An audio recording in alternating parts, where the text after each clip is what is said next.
Assalamualaikum.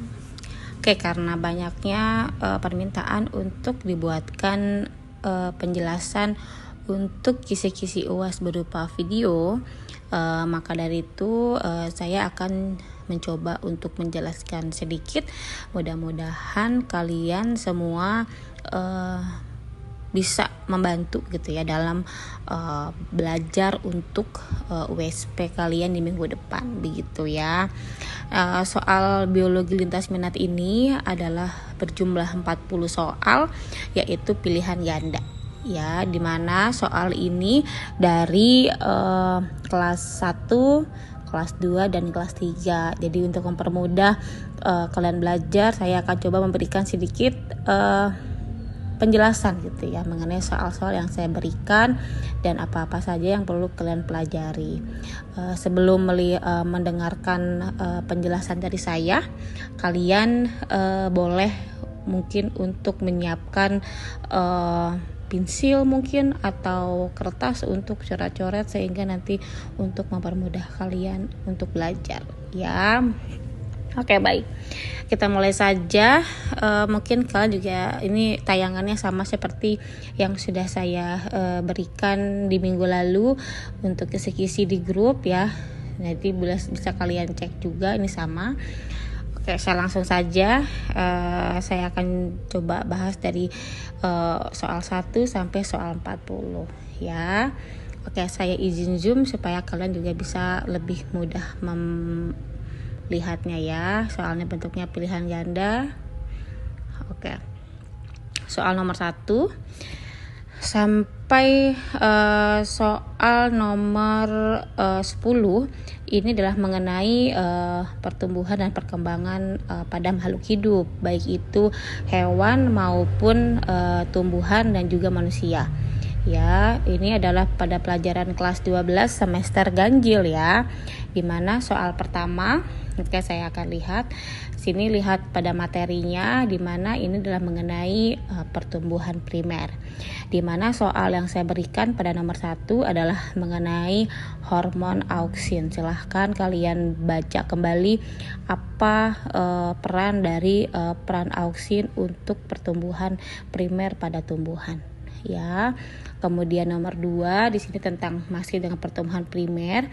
Namun untuk pada soal nomor 2 di sini kan ada beberapa organ pada tumbuhan ya, diantaranya ada serbuk sari, ada benang sari, ada kepala putik dan lain sebagainya. Kalian pelajari kembali bagaimana proses terjadinya hingga terjadinya bunga ya pada tumbuhan.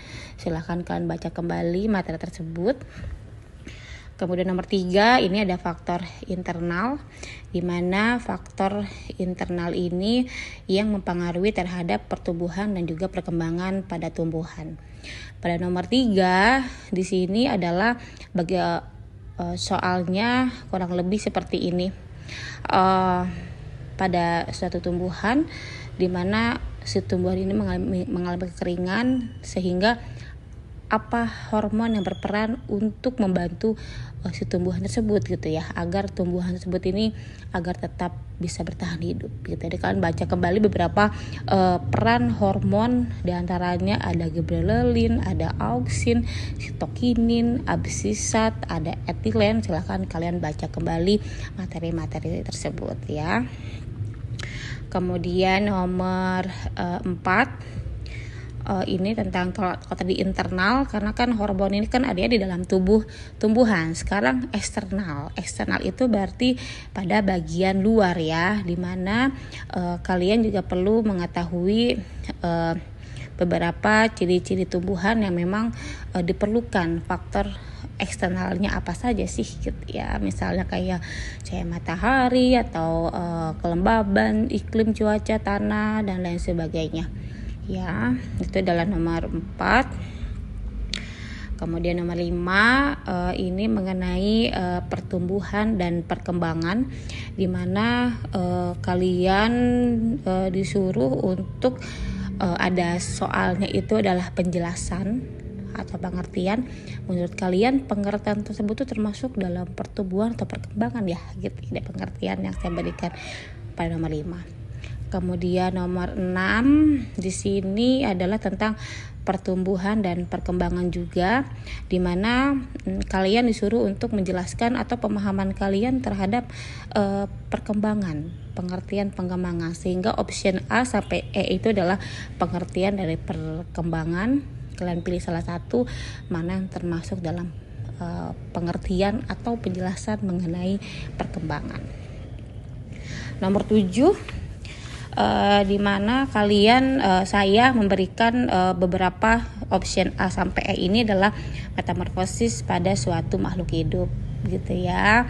Kalian pelajari beberapa makhluk hidup serangga yang mungkin pernah saya jelaskan gitu, baik itu belalang, kupu-kupu atau beberapa serangga lain yang pernah saya jelaskan di kelas.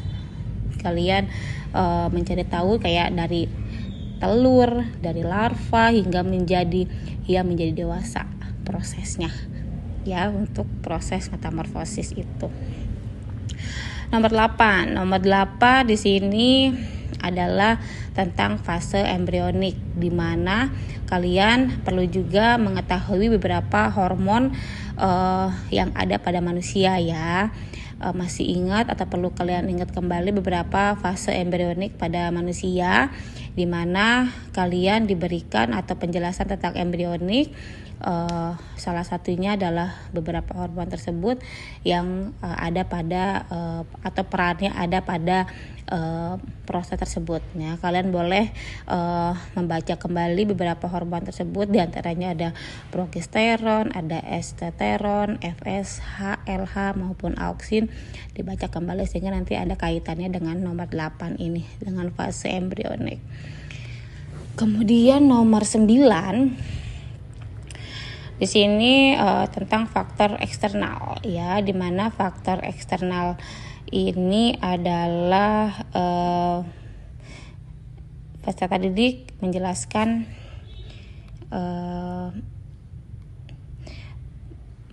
faktor eksternal pada pertumbuhan dan perkembangan. Nomor 9 di sini dikasih tahu beberapa faktor gitu ya mempengaruhi dari perkecambahan gitu ya. Kalian pasti tahu apa aja yang termasuk dalam faktor perkecambahan yang memang mempengaruhi maupun yang bukan mempengaruhi. Kalian pasti tahu ya, kan kita pernah praktikum ya kemarin untuk menanam pohon kacang ya, masih ingat ya. Kemudian nomor 10 masih pertumbuhan dan perkembangan. Pada nomor 10 ini ada kalian perlu juga mengetahui beberapa pengertian dari populasi, komunitas, ekosistem, bioma, dan biosfer. Jadi nanti nomor 10 ini ada pengertian. Ini termasuk pengertian apa nih? Apakah dari tadi yang saya jelaskan, saya sebutkan tadi ya.